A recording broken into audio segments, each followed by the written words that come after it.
Ciao ragazzi, ben ritrovati sul canale Slot Car Tech. In questo video ci aspetta l'unboxing di questa bellissima Mercedes AMG GT3. La marca è Scale Auto ed è una delle tante vetture che ormai è presente da diverso tempo nel catalogo della casa spagnola produttrice di slot car. Ragazzi, in questo unboxing vi porto a scoprire questa bellissima Mercedes AMG. E come di consueto partiamo dalla confezione. Questa è una classica teca in policarbonato trasparente che fa già praticamente vedere tutta la vettura nel suo insieme. C'è solamente una parte in cartonato che va a chiudere la visione nella parte posteriore della teca. E oltre al marchio Scale Auto, chiaramente al logo dell'azienda, al nome della macchina, c'è anche indicata sempre su questa parte di cartonato la tipologia di vettura che stiamo andando a vedere. Tipologia intesa come tipologia costruttiva a livello di modello, ovvero di telaio, ovvero di conformazione meccanica tecnica presente sulla vettura. Infatti stiamo parlando di una R-Series. La Scale Auto produce diverse serie di vetture, ognuna ha delle caratteristiche ben specifiche, per cui ogni confezione ha indicato la tipologia costruttiva della macchina che è contenuta. Tornando velocemente alla macchina, prima di aprire questa teca, possiamo già vedere che la colorazione è semplicemente spettacolare. Il blu è veramente molto intenso, si abbina benissimo con questo giallo e mi viene praticamente voglia di portarla subito in pista e farci i primi giri, perché ragazzi è veramente molto bella.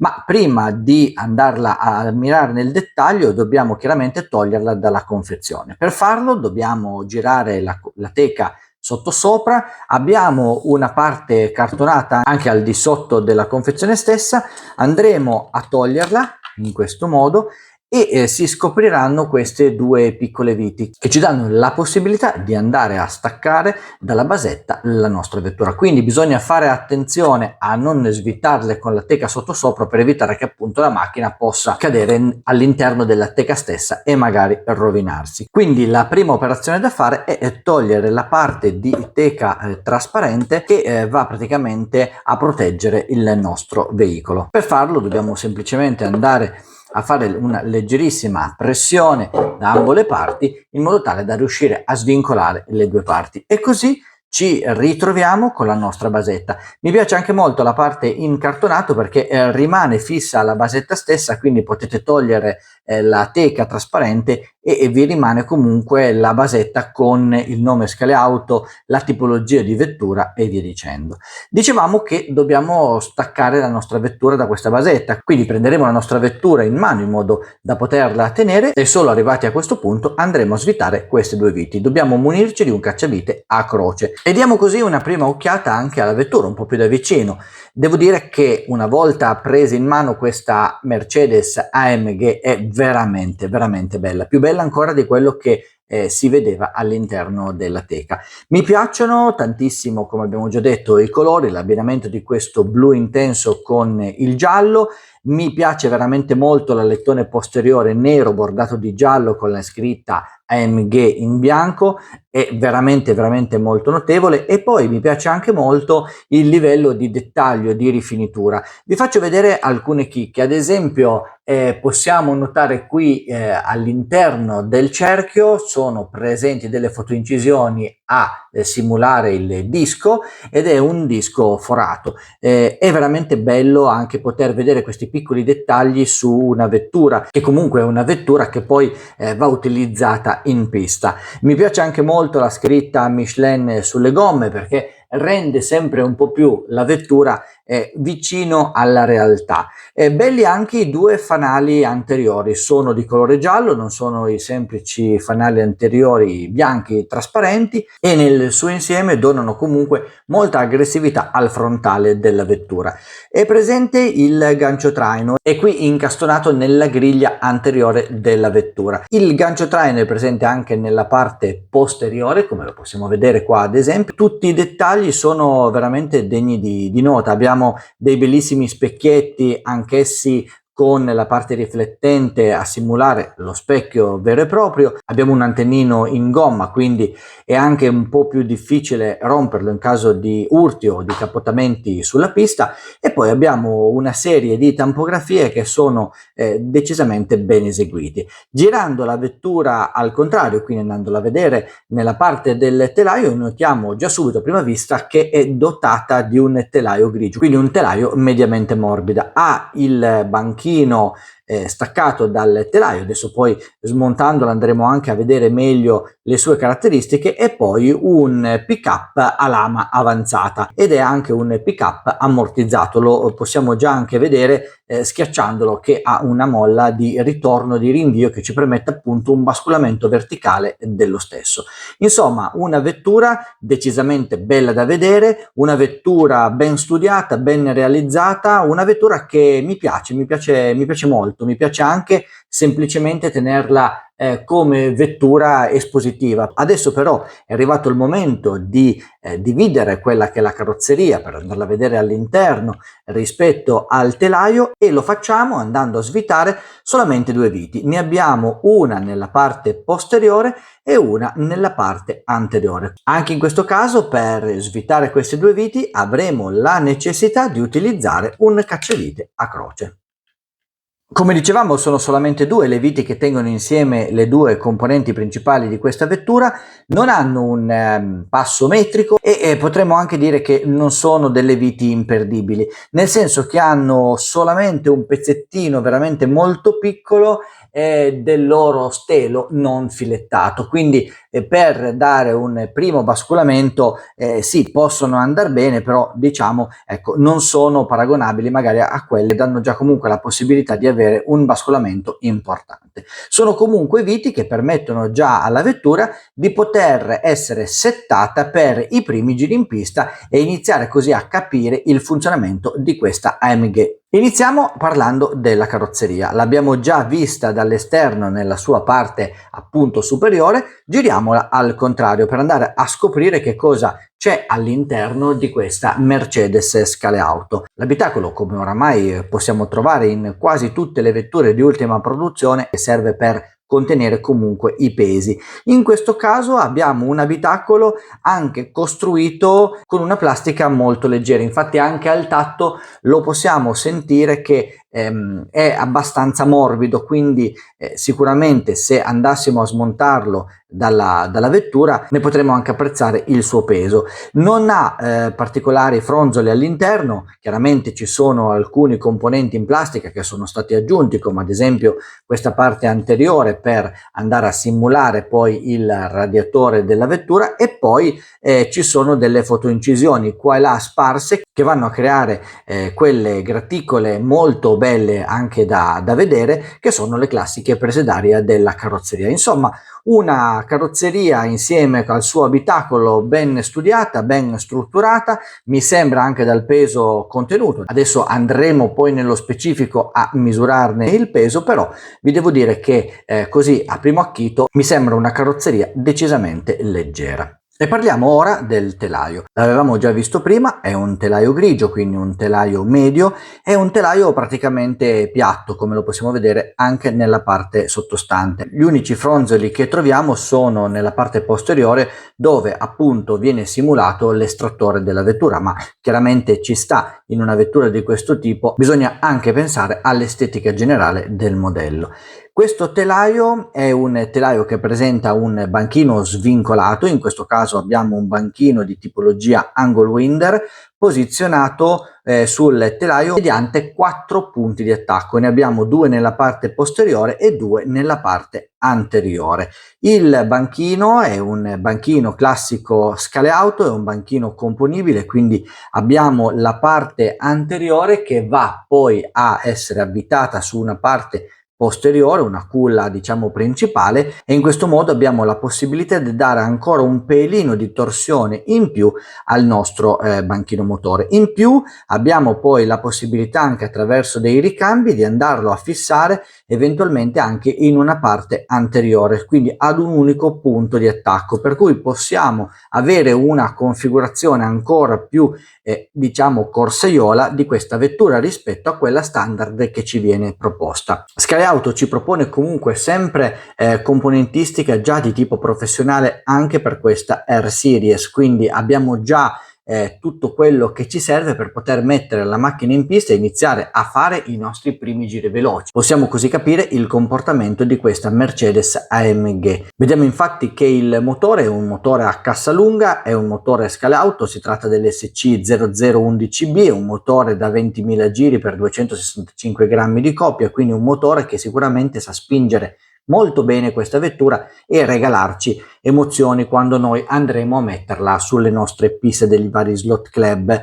La meccanica, dicevamo, è di tipo professionale, lo vediamo perché abbiamo una corona in alluminio nella parte posteriore che è fissata ad un assale di acciaio rettificato. Abbiamo uno stopper che ci dà la possibilità di andare a limitare il basculamento orizzontale del nostro assale posteriore, e poi chiaramente gli cerchi che al posteriore sono cerchi di alluminio, quindi sono già cerchi rettificati, sono cerchi di tipo professionale, siamo sicuri che trasferiscano tutta quella che è la potenza del motore sul nostro circuito. Per quanto riguarda invece il pignone, notiamo che abbiamo un pignone in materiale plastico, quindi una scelta un po' diversa dai classici pignoni in ottone che possiamo trovare su diverse vetture, ma che comunque ben si accoppia, ben si sposa alla corona in alluminio, quindi sentiamo già facendo girare la vettura a mano che c'è un ingranamento tra corona e pignone decisamente ben eseguito, ben fatto, e mi sembra anche abbastanza silenzioso. Spostandoci nella parte anteriore di questo telaio notiamo l'assale anteriore, un assale anch'esso in acciaio rettificato, e come su praticamente quasi tutte le vetture abbiamo i cerchi anteriori in plastica in modo da riuscire a contenerne i pesi. Questo assale presenta due grani nella parte superiore in questi due fori, ma potremmo anche metterli al centro, e altri due grani nella parte inferiore del telaio. In questo modo abbiamo la possibilità di andare a decidere l'assetto una volta sistemata la vettura sulla nostra pista, quindi avremo la possibilità di scegliere quanto farlo basculare, ma soprattutto avere lo stop sia per quanto riguarda l'altezza sia per quanto riguarda invece la distanza dal nostro tracciato. È una soluzione decisamente molto valida che oramai viene adottata su praticamente tutte le vetture che hanno un piglio professionale, perché sappiamo benissimo che soprattutto in pista avere la possibilità della regolazione dell'assale anteriore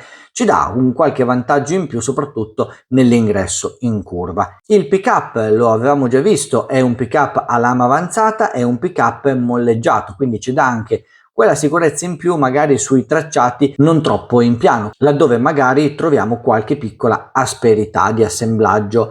È un pick-up a vite, anche in questo caso abbiamo la necessità di un cacciavite a croce per poterlo svitare, quindi eventualmente rimuovere per la manutenzione o sostituirlo con un altro pick-up di altra natura. I cavi che portano corrente al motore sono decisamente piccolini. Io normalmente sono abituato a vederli un po' più grandi di dimensioni, però in questo caso fanno egregiamente il loro lavoro. In più hanno la particolarità di essere fissati in un modo un po' particolare, infatti qua passano al di sotto dell'assale anteriore in due forellini già predisposti sul telaio, e mi servono quasi come una molla di ritorno per far tornare sempre al suo posto il pick-up. Infatti se vedete io lo sposto a destra e a sinistra, lo rilascio e lui ritorna perfettamente nella sua posizione originale. È sicuramente un piccolo dettaglio che però fa una grande differenza. Mi soffermo ancora un attimino su quello che è il telaio, perché come vediamo ci sono queste scanalature. Queste scanalature presenti sui telai della Scale Auto sono praticamente delle scanalature che, se aperte, danno al telaio una flessibilità maggiore. Abbiamo infatti la possibilità, lo vediamo magari meglio nella parte sottostante, di andare a tagliare queste giunzioni. Una volta tagliate queste giunzioni andiamo a svincolare la parte esterna da quella che è la parte interna. Questi forellini che troviamo ai lati di queste scanalature servono con appositi altri pezzi per poterle andare eventualmente a richiudere, quindi abbiamo la possibilità di andare a svincolare il telaio negli incavi predisposti dal produttore in modo da renderlo ancora più performante, ancora più morbido, ancora più flessibile. Però abbiamo sempre anche la possibilità di tornare sui nostri passi andando a, per così dire, risaldare queste scanalature una con l'altra utilizzando delle clip che produce sempre Scale Auto e che normalmente vengono messe a disposizione con l'acquisto del banchino. Quindi è una soluzione decisamente interessante, una soluzione innovativa che ci dà la possibilità di adeguare il telaio a qualsiasi condizione del tracciato. Come spazzole abbiamo le classiche spazzole ramate, sono abbastanza morbide al tatto, credo possano comportarsi molto bene anche in pista. Sono chiaramente spazzole di primo montaggio che possono essere sostituite con delle spazzole sicuramente più performanti nel caso in cui uno voglia preparare la macchina. Un particolare che ancora vi voglio far vedere è che sulla sale anteriore ci sono questi due piccoli distanziali in plastica rossa che ci permettono di andare ad allargare la nostra carreggiata anteriore senza però avere quel fastidioso elemento di traslazione laterale che se utilizziamo la macchina in ambito competitivo, quindi per cercare di fare tempi via via sempre migliori, può andare in qualche modo ad influire negativamente sulla tenuta laterale di ingresso in curva. Abbiamo così terminato anche l'unboxing visivo della vettura, abbiamo fatto la carrozzeria, abbiamo visto il telaio. Non ci rimane che prenderne i pesi e le misure. E come sempre il primo componente della vettura ad essere pesata è proprio la carrozzeria. La posizioniamo sulla bilancia, abbiamo 23,7 grammi. Facciamo anche una seconda pesata, 23,7 grammi. La carrozzeria, come dicevamo, mi sembra abbastanza leggera ed effettivamente lo è.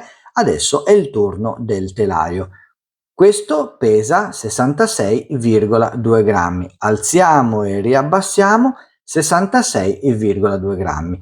Ora rimontiamo il tutto, mettiamo anche le due viti di assemblaggio fra le due componenti che in questo momento sono mancanti e andiamo a scoprirne così il peso generale. Vettura rimontata, pronta anche per l'ultima pesata e abbiamo un totale di 90,3 grammi. Riproviamo ancora una volta. 90,3 grammi. Vi ricordo che questa vettura, come tutte le vetture di primo montaggio, ha anche il magnete. Se chiaramente doveste utilizzare questa vettura in ambito competitivo, chiaramente questo magnete andrà tolto e quindi anche il peso totale della macchina stessa va ad essere diminuito.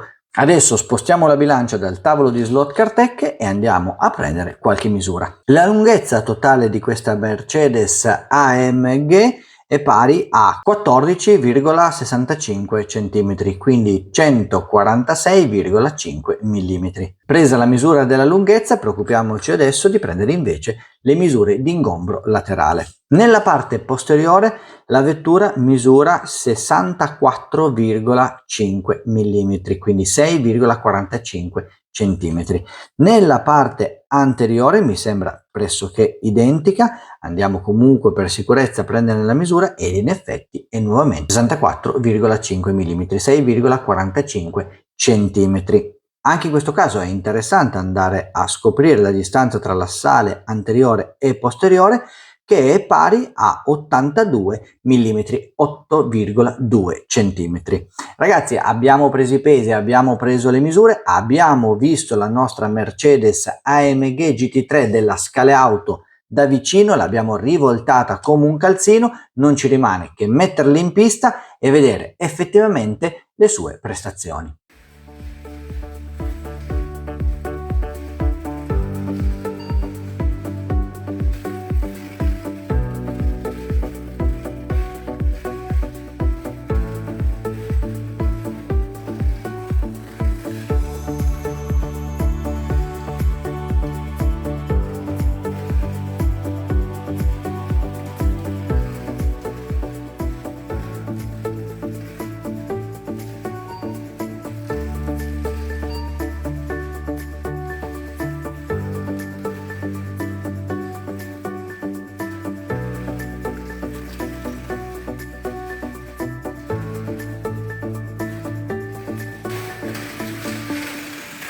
Bene ragazzi, oggi abbiamo provato sulla pista dei Calabroni Rossi di Asti una vettura veramente molto affascinante. Si tratta della Mercedes AMG nella sua versione GT3. La vettura, uscita dalla sua confezione originale, ha alcuni punti migliorabili. Innanzitutto il motore, questo non spinge veramente tantissimo e quindi sul rettilineo della pista astigiana vedo che fatica leggermente un po' e circa a 3/4 della lunghezza è già praticamente al massimo della sua potenza e velocità. Le gomme non sono certo appropriate per una pista in legno, infatti come avete potuto notare la vettura tende a saltellare in modo abbondante in quasi tutte le curve, sia in quelle lente sia in quelle veloci. Grazie però a un ottimo assetto dato dalla combinazione di un telaio grigio, quindi medio, e di un banchino motore rosso, quindi hard, la vettura riesce comunque a rimanere all'interno dello slot. È sicuramente una vettura piacevole da guidare. Non la consiglierei proprio ai neofiti o comunque a chi non ha intenzione di metterci mano, perché comunque alcune migliorie, ad essere sinceri, occorre farle. Basta però veramente poco, cambiare le spazzole, cambiare le gomme e magari dare un po' più di basculamento tra carrozzeria e telaio. È sicuramente una vettura che vale la pena sviluppare perché ho visto comunque un buon potenziale. Potrà essere una delle partecipanti ad una prossima gara GT3? Non lo so, staremo a vedere. Sicuramente verrà portata in officina Slot Car Tech e inizieremo una preparazione che vi farò vedere in uno dei prossimi video per capire effettivamente quanto veloce questa vettura possa andare, quanto riusciamo a portarla al limite. Ragazzi, comunque è veramente una vettura bellissima, vale comunque l'acquisto anche solo per metterla in bacheca, perché di vetture così ben realizzate, così ben rifinite ce ne sono veramente poche. Io come sempre vi chiedo un like se avete trovato interessanti contenuti, se vi è piaciuta la prova della Mercedes AMG GT3 di Scale Auto e poi come sempre vi chiedo di iscrivervi al canale. Noi ci rivediamo qui su Slot Car Tech per il prossimo video.